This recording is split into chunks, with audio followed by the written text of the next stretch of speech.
பல்வேறு தொழிற்சாலையை சேர்ந்த தொழிலாளர்கள் இன்றைக்கு போராடி கொண்டிருக்கின்றார்கள், ஒன்றிணைந்திருக்கின்றார்கள்.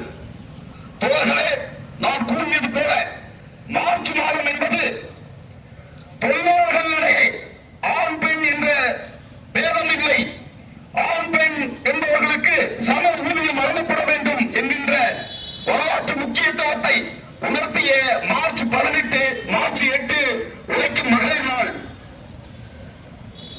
14 என்பது, மார்ச் 14 என்பது தான் பிறந்த நாள் முதல் சிந்திக்க தொடங்கியதிலிருந்து தன்னுடைய சிந்தனையை நிறுத்திய மார்க்சிய பேராசான் கார்ல் மார்க்ஸ் நினைவு நாள். தொழிலாளர் வர்க்கத்தினுடைய விடுதலைக்காக, தொழிலாளர் வர்க்கம் தங்களுக்கான அதிகாரத்திற்காக போராட வேண்டும் என்கின்ற வேலையுத்தத்தை வகுத்து தந்த பேராசான் மார்க்ஸ் அவர்களுடைய நினைவு நாள். நாளைக்கு மறுநாள் மார்ச் 18 என்பது பிரான்சிலே பாரிஸ் கம்யூனிலே தொழிலாளி வர்க்கம் முதலாளி வர்க்கத்தினுடைய அதிகாரத்தை தூக்கி எறிந்து மக்கள் கையில் அதிகாரம், மக்கள் கையில் உற்பத்தி என்கின்ற அந்த வரலாற்றை நிறுவிய பாரிஸ் கம்யூன் நாள். மார்ச் 23 என்பது இந்திய விடுதலை போராட்டத்திலே எழுச்சிமிக்க இளைஞன் பகத்சிங் வீரமரணம் எய்திய நாள். இந்த சிறப்புமிகு மார்ச் மாதத்திற்கு வலு சேர்க்கின்ற வகையிலே இன்றைக்கு பேராக்கோட் தொழிலாளர்களும் ராஜாக்கோட் தொழிலாளர்களும் தங்களுடைய மறுக்கப்பட்ட நீதி கிடைக்கப்படும் வரை போராடுவோம் என்கின்ற அடிப்படையிலே இன்றைக்கு ஒசூர் ராம்நகர் பகுதியிலே இன்றைக்கு கூடியிருக்கின்றார்கள். அதனுடைய விளைவாகத்தான் இன்றைக்கு தொழிலாளி வர்க்கம் தங்களுடைய உரிமைக்காக இந்த போராட்டத்தை நடத்தி கொண்டிருக்கின்றது. இந்திய ஒன்றிய அரசு என்பது சட்டத்தின் அடிப்படையிலே, ஜனநாயக நெறிமுறைகள் அடிப்படையிலே நடைபெறுகின்ற அரசாக சொல்லப்பட்டு அந்த ஜனநாயக விழுமியத்தின் ஒரு அங்கமாக சட்டத்தின் ஆட்சியை உறுதி செய்ய வேண்டும். சட்டத்தின் மீறல்களுக்கு எதிராக இன்றைக்கு இந்த ஆட்சியாளர்கள் நடந்து கொள்ள வேண்டும் என்கின்ற அடிப்படையிலே இன்றைக்கு அப்படியான ஒரு அரசு நடைபெற்றுக் கொண்டிருக்கின்றதா என்கின்ற கேள்வி எழுந்து கொண்டிருக்கின்றது. இந்திய ஒன்றிய அரசுக்கும் மாநில அரசுக்குமான முரண்பாடு, அதனுடைய விளைவாக தொழிலாளர்களுடைய உரிமைகள் கண்டுகொள்ளப்படாமல் இருந்து கொண்டிருக்கின்றது. தோழர் சுந்தரம் அவர்கள் மிக தெளிவாக குறிப்பிட்டார். தொழிற்சாலை சட்டம் 1947 என்பது நீதிமன்றத்திற்கு செல்வதற்காக உருவாக்கப்பட்ட சட்டம் அல்ல. அந்த சட்டத்தினுடைய சாராம்சம் என்னவாக சொல்கிறது? ஒரு தொழிலாளி ஒரு தொழிற்சாலையிலே சட்டவிரோதமாக வேலை நீக்கம் செய்யப்பட்டால் அந்த வழக்கு என்பது 3 மாதத்திற்குள் முடிவுக்கு கொண்டு வரப்பட வேண்டும் என்று அந்த சட்டம் மிக தெளிவாக குறிப்பிடுகின்றது. ஆனால் இன்று வரை தொழிற்சங்க சட்டம் தோன்றிய காலத்திலிருந்து 1947 இருந்து எந்த தகராறுகள் 3 மாதத்திற்கு தீர்க்கப்பட்டிருக்கின்றன?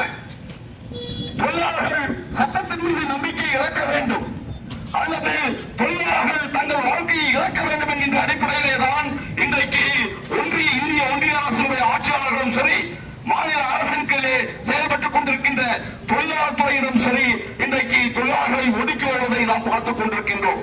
இந்த சூழ்நிலையிலே தான் இன்றைக்கு ஒசூரிலே பணியாற்றிக் கொண்டிருக்கின்ற தொழிலாளர்கள் முதலாளித்துவத்தினுடைய சூழ்ச்சிகளுக்கு எதிராக இனி நாங்கள் தொழிற்சாலையின் பெயராலே பிரிந்து கிடக்காமல், தொழிற்சாலையின் பெயராலே நாங்கள் வீழ்ந்து கிடக்காமல், நாங்கள் இன்றைக்கு தொழிலாளர்களுடைய உரிமைக்காக தொழிலாளர்கள் எங்கு போராடினாலும், தொழிலாளர்களுடைய உரிமைகள் எங்கு மறுக்கப்பட்டாலும் நாங்கள் திறந்து வருவோம் என்று 10க்கும் மேற்பட்ட தொழிற்சாலையுடைய பேராளர்கள், தலைவர்கள் இந்த ஆர்ப்பாட்டத்திற்கு அணி சேர்க்கின்ற வகையிலே இன்றைக்கு வருகை தந்திருக்கின்றார்கள். பேராக்கோட் நிர்வாகத்திலே நிகழ்ந்து கொண்டிருக்கின்ற விஷயம் என்ன? இந்தியாவிலே ஒரு அரசியலமைப்பு சட்டம் என்ற ஒன்று இருந்து கொண்டிருக்கின்றது. அரசியலமைப்பு சட்டத்தினுடைய அடிப்படை உரிமையாக பிரிவு 19 உட்பிரிவு 1G அடிப்படையிலே யார் ஒருவரும் இந்திய நாட்டிலே ஒரு முதலாளியாக தொழிற்சாலையை நடத்தலாம். அது ஒவ்வொரு மனிதனுடைய அடிப்படை உரிமை என்று சொல்கின்றது. அவ்வாறு ஒரு தொழிற்சாலை அமைக்கப்பட்டால் அதே அரசியலமைப்பு சட்டத்தினுடைய பிரிவு 19 உட்பிரிவு 1C சங்கம் அமைத்துக் கொண்டு தொழிலாளர்கள் தங்களுக்கான உரிமையை கேட்கலாம் என்று இந்தியாவுடைய அரசியலமைப்பு சட்டம் சொல்கின்றது. எப்போது இந்தியா பாஜக தலைமையிலான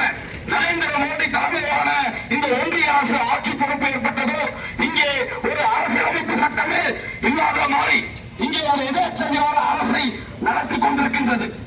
முதலாளிகள் அரசு என்பவர்கள் மாதிரி முதலாளிகள் என்று பல்வேறு உச்ச நீதிமன்றத்துறை தீர்ப்புகள் சொல்கின்றன. அரசு தனியார் துறைகள் இருந்து கொண்டிருக்கின்றன. பொதுத்துறை என்பது அரசினுடைய கட்டுப்பாட்டிலே இயங்கிக் கொண்டிருக்கின்ற தொழிற்சாலைகள். அதற்கு அரசுதான் மாதிரி முதலாளிகள்.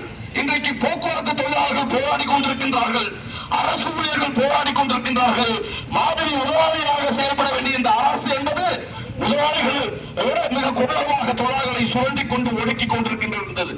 இந்த நேர்மையற்ற தொழில் நடவடிக்கைக்கு எதிராக தொழிலாளர் வர்க்கம் தங்களுடைய உரிமைகளுக்காக போராட இன்றைக்கு இங்கே ராஜ்நகரிலே கூடியிருக்கின்றார்கள்.